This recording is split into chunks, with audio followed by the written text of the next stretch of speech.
JJ. Is this like the Simon Pegg show? Simon Pegg. Good evening. I'm joined tonight, but no. So JJ Abrams, what's great about me? No. So many things. When we first met in person, it was when I was terribly jet lagged and sick. But when the first time I remember you calling me was in my office in London, and what did you ask me?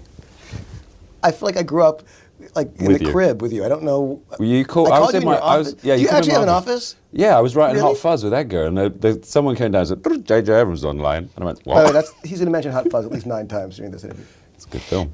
Wait, what were you writing? I was writing Hot Fuzz. And no, but what did I do? I called you. You called me, and someone called down and said, "JJ Abrams is on the phone." I was like, "What alias? JJ Abrams." Wow, that's amazing. And you said, me and Edgar had been at the Saturn Awards a month or so before, and you said you'd see me, but you didn't get a chance to speak. Well, and then I remember why I called you. Yes. Because I remember when I saw Shaun of the Dead, the scene when you and Nick are in the pub and you're heartbroken over the ending of the relationship, and he's trying to cheer you up. That as funny as that scene was, and as funny as you both were, but I actually remember feeling like it was actually real dramatic acting. Like it was as heartfelt and sweet and legitimate and authentic a moment as it was a comedic moment. Mm-hmm. And the idea of working together was something that I thought when we were doing Mission Impossible, I just thought there was a great opportunity for a fun role, and reached out to you, and luckily you said yes. I've always appreciated how you're very proactive in what you do. Like you called me about Mission, you called me about Star Trek, and you have this thing about just cutting through all the kind of the dances you sometimes have to do. You call someone's people and they call someone's people. Do you do that a lot? Do you just call people and go, "Do you want to come and be in this thing?" Well, honestly, I do. I'll find musicians and artists and writers and directors and people who are doing work that I think is exciting, and I'll reach out sometimes saying I don't know what this is. I have no project. I'm just talking to you, just saying hi, just to kind of develop. And almost always something does come of it. It's a very odd thing, but there always seems to be some opportunity down the line where whether it's a piece of music or a performer, it could be there are like makeup artists who have done amazing work. I just love the idea of reaching out and saying, "Great job," and beginning a conversation. Do you not reach out to people? Do you not? Yeah, absolutely. You try and sort of connect with people that you feel you can work with. But I just like the fact that you did it on the level you did it. But it was one of those things that it paid off because look, we're on your show right now. You're on my chat show. Scotty, it's Kirk. Oh, well now. If isn't Captain James Tiberius Perfect here? Yeah, did you hear that? I called him Perfect here. I love sci-fi. Me too. Really? What do you like about it? I like it because it's in space. JJ. We're both children of the 1970s, and obviously there was a seismic event in the mid-70s when Star Wars hit for the first time. We're around a similar age, and it utterly changed so much. I mean, it changed society, let alone cinema. But I remember just being blown away by it, and kind of coming out of the movie theater with a poster rolled up, going. Yeah, it was crazy. It's funny. I remember seeing in a magazine about 6 months before the movie came out, and I remember seeing Star Wars, and it was the logo, and I remember saying aloud, "Star Wars." It was like I remember I'd never said those words together before. I'd never heard that, and there was something about it that felt sort of.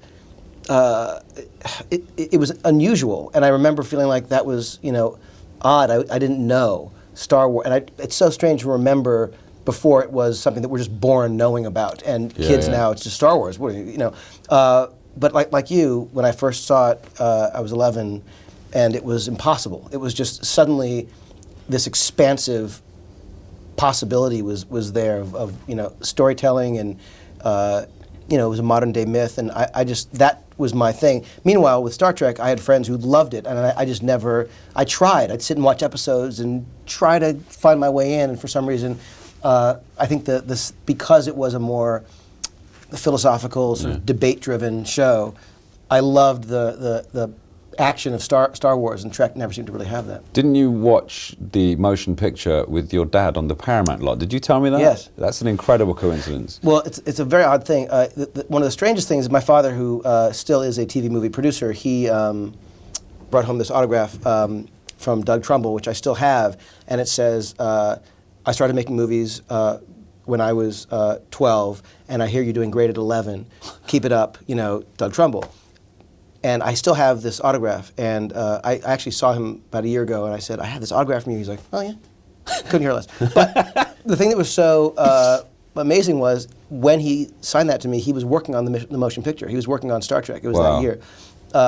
And my dad, I remember, took me to the Paramount lot to see the Robert Wise Star Trek movie. And it's just, which was, by the way, a very slow-moving, gorgeous film. Yeah. But it's one of those movies that, it actually cemented for me the thing that I'd always felt, which was... It was kind of closer to 2001 than Star Wars, wasn't it? I think they went for that sort of weighty kind of sci-fi. Yes, it was definitely epic. it was definitely paced in a much more deliberate way. But to me, Star Wars was the polar opposite. Star Wars was, breakneck and about vulnerability and optimism and sweetness, and Star Trek felt very philosophical and deliberately paced. Which kind of pinpoints what I think you did with Star Trek to bring it back with such incredible force, which is, if you pardon the pun, which is to inject it with a little bit of science fiction fantasy, which is more what Star Wars is.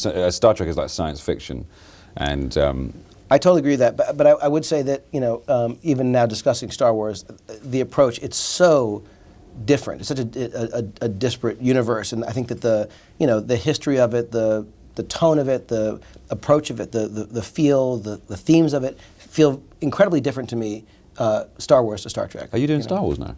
Oh, you didn't know?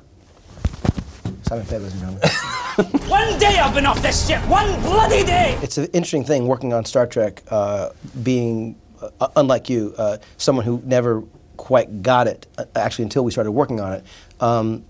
But I feel like that was always a little bit of something to fall back on, kind of a safety net, not being a fan, because it forced questions about what we were doing.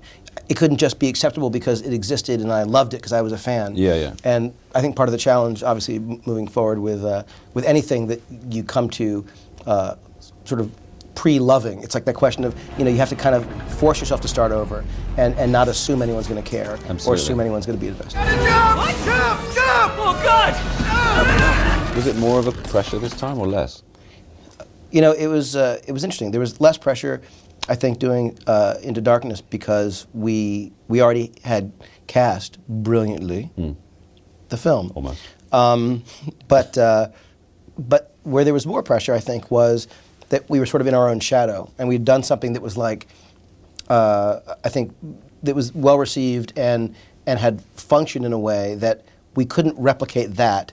And the question is, where do you go? And because it was an origin film, like a sort of romance in a way, there's a reason that romances end when they walk off into the sunset. That's sort of, they're together.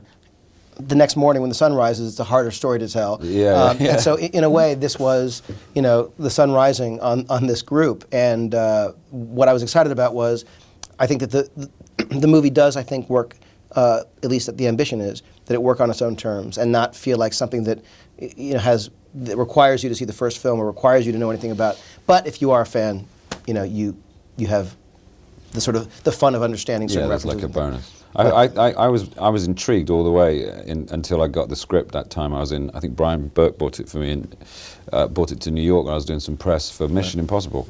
And I read it in my room. I was going to read the first page and go out, and I couldn't stop reading it. And my reaction was literally, at certain points, was to leap off the sofa that I was and like dance and go whoa like this, because it was so exciting as a not only as a cast member but as a fan as well. It kind of it was exactly the right evolution, cool. which is so when I was going into to perform in it, it was, well, it's already there, the script is already in place. Well, that's great. Well, you did an amazing job in this film. Really? Yeah. Let me finish. Unlike the first one.